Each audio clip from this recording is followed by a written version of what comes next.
Assalamualaikum warahmatullahi wabarakatuh. Alhamdulillahirrabbilalamin. Wassalatu wassalamu ala ashrafil anbiya wal mursalin wa ala alihi wa sahbihi ajma'in, amma ba'du.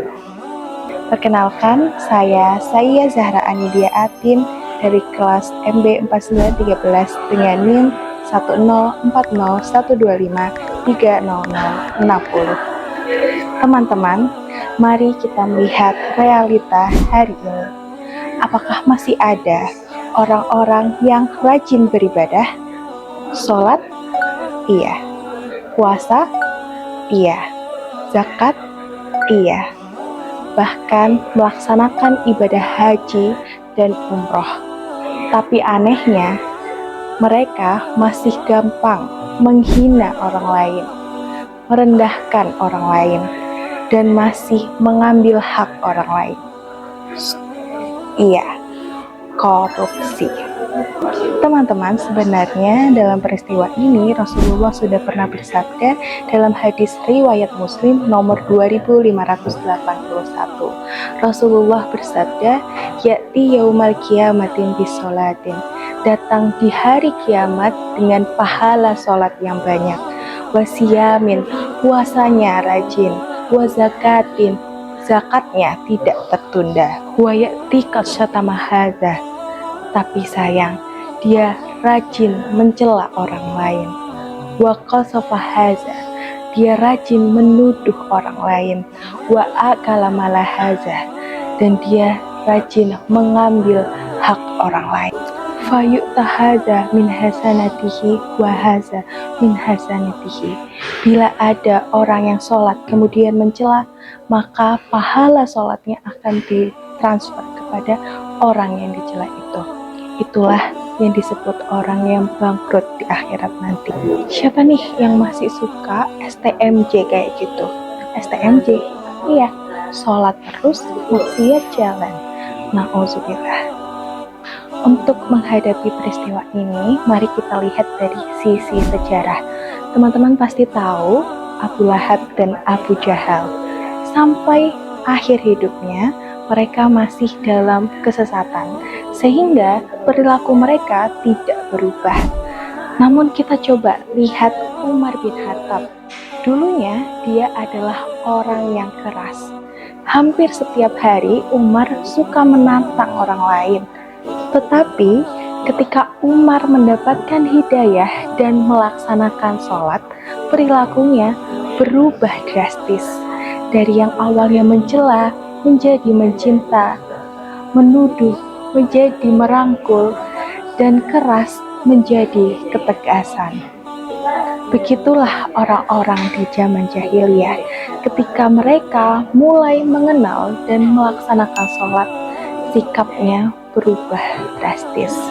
Lalu mengapa berbeda dengan orang-orang di zaman sekarang, padahal kita sama-sama melaksanakan sholat? Apakah rakaatnya berbeda? Apakah gerakannya berbeda? Apakah bacaannya berbeda? Tentu tidak. Maka yang salah di sini bukanlah sholatnya, tetapi bagaimana niat kita, bagaimana kita memahami apa yang kita lakukan, yaitu sholat. Bagaimana kita menerapkannya dalam kehidupan kita. Jadi, sholat itu bukan hanya sekedar kewajiban, tapi kebutuhan kita akan kehadiran Allah Subhanahu wa Ta'ala. Jika kita mengalami hal seperti ini, maka solusinya adalah memperbaiki niat kita untuk beribadah kepada Allah. Kita harus meluruskan niat kita bahwa kita beribadah hanya untuk Allah, bukan karena bisa dilihat baik oleh orang lain. Yang kedua, kita harus memahami makna ibadah.